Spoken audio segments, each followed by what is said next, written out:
welcome to Tucker Carlson. Tonight you're hearing a lot of posturing about student loan debt, but actually some of it's true. Student loan debt really has crushed a generation, maybe multiple generations of American young people.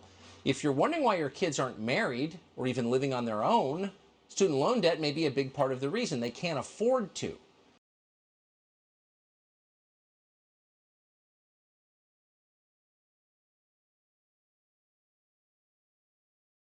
Taxpayers will be on the hook for whatever is left unpaid. Why? Because politicians should not be handing out loans. When politicians hand out loans, they typically give money to people they believe it will benefit politically. That's it.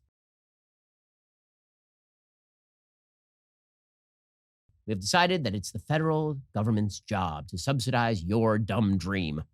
At NYU, graduates with a master's degree in publishing borrowed a median $116,000 and had an annual median income of $42,000 2 years after the program. The data on recent borrowers showed. Again, I'm shocked that master's degrees, these are the ones we've analyzed so far. Film, publishing, history, and also social work. I can't believe these things aren't paying off. Recent film program graduates of Columbia University who took out federal student loans had a median debt of $181,000.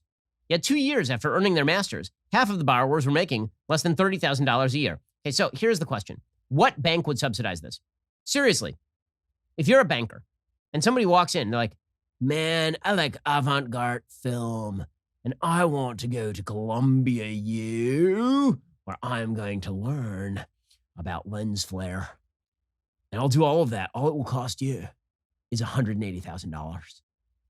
And the banker's like, okay, what's your collateral? He's like, I don't have collateral. My free spirit is my collateral.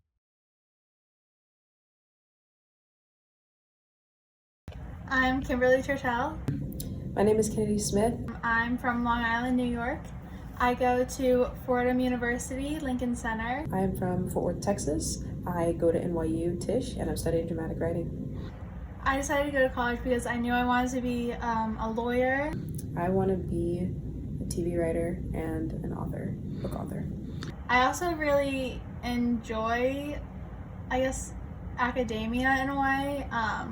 A lot of my classes, I find really enriching. Like medieval history, I just took a class in, and I don't think I would have ever thought to read up on it otherwise. It's one of my favorite classes I've taken thus far. I would say I'm going to college for more than just getting a job. I'm also there to learn and grow as a person and get different perspectives. So for my parents, my dad didn't go to college. He graduated high school and then started working as a mechanic. And then my mom went to Nassau County Community College and got her associates. She's been working with the post office now first as a mail carrier, then as a clerk for 27 years now.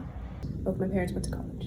And my family just wanted me to go to college. My parents are really big on education, and they thought that if I didn't go to college, or they made it seem like if I didn't go to college, I was not a good child, I guess. I genuinely did want to go to college though, because I wanted to hone my writing skills, and I felt that going to college would help with my craft, and I would learn from experienced writers how to get better at what I love to do. So how I'm paying for college is right now with loans. I have 2 loans right now for each of my years thus far.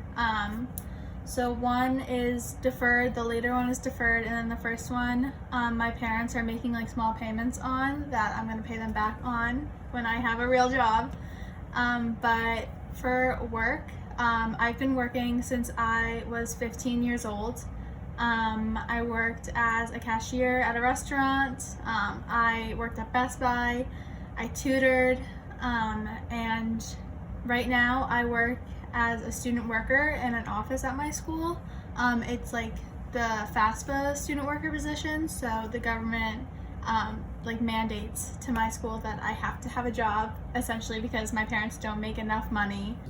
I have a scholarship, and it covers 86% of my tuition, but the other 14% is not covered by scholarship, actually by student loans.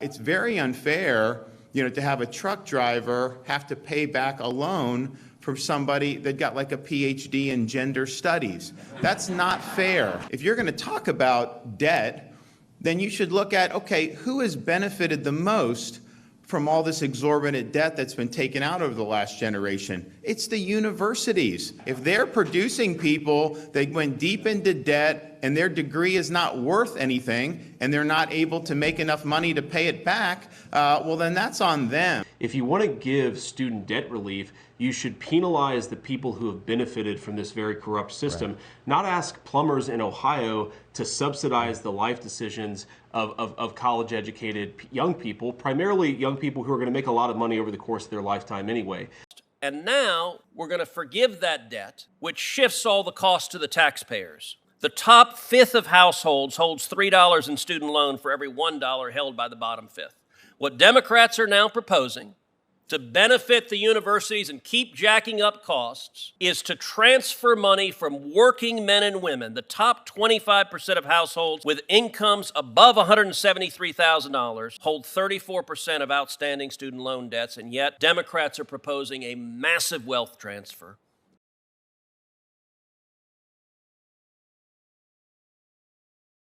I started, my parents came from Colombia. My father did not graduate high school. My mother graduated high school, but neither one of them got a college education. When we came to this country, my brother was 11, I was 6, right? And then, our job, my parents always installed in us, and we had to go to school. Like, we had to go to school. And back then, this is back in the 80s, having a high school diploma will get you a great job, let alone having a college degree. So my goal was to pursue a nursing degree. I decided to go to Stony Brook University, and that's where my loan started. At that point, I had a job, so I used to work full time, and I went to school full time. So I paid my way through college between financial aid, which some of it got paid back. My parents took out a loan for me, which they paid back. And I took out the rest of it in loans because I wanted to continue my education and get a better education. So because of that, most of my education was paid through student loans. I'm still paying for them because my financial status has switched from low to high to low to, it hasn't been as stable as most people want it to be because my career path changed.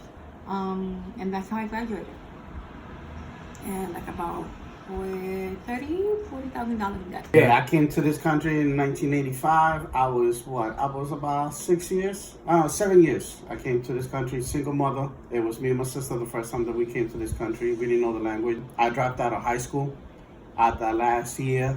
I had to help my mother raise my niece. So that's the reason I dropped out of school too. So it was my mother with my niece and myself, the three of us. So it was hard. School wasn't for me because you know what it is? You're sitting there for 8 hours. I couldn't concentrate. I couldn't take it.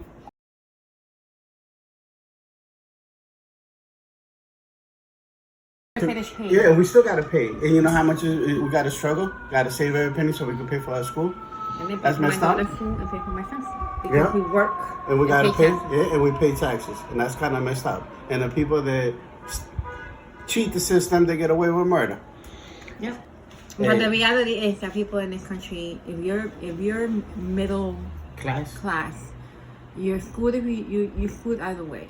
So we're middle class, no middle class. Exactly. I work hard for my money. We work hard, but we still got to pay the taxes. Other people don't pay taxes, and that's kind of messed up for everybody else. Well, who's not paying their taxes? Illegals. Illegals.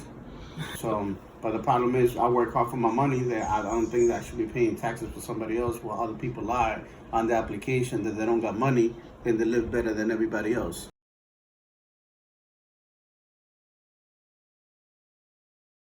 But I feel like if you have a history of paying well, if you have a history of paying your taxes, doing what's right. But how can you control that?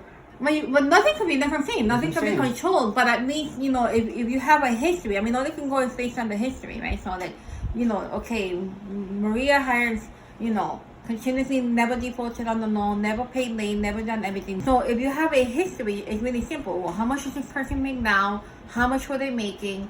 You know, the government has all that information already. You know, and then has this person defaulted on the loan? If they did, when, how, why? Did they ever come back from it? So some people, you know, have bad times. So I get it, you know? So, or like, you know, students that just came out of college. Yeah, look. That's the hardest time ever because you're never really stable yet.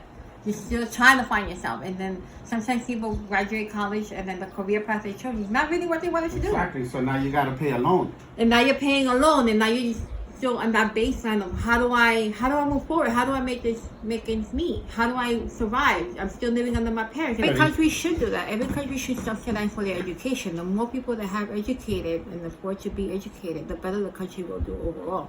Eventually, you know, if they graduate from you know, a doctorate or something like that, no. I think that at that point of the game, you're ready, you know?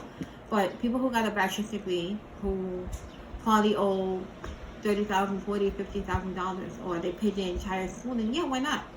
I think they should. I feel like everybody should really get help. I feel like education should be for everyone. I just feel like, you know, there's people out there, if you put in your 4 years, then you should be paid almost, you know? You shouldn't have to worry about, now I did these 4 years and now what am I going to do? Now I have to pay these loans 6 months after I've already graduated.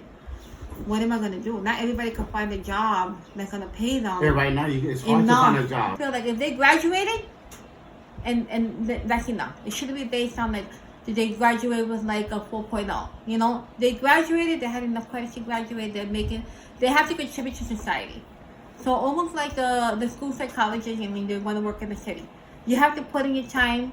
If the city pays for your education, the same if they pay for your master's degree, or you got a master's degree, you got to dedicate 5 years of your time to New York City.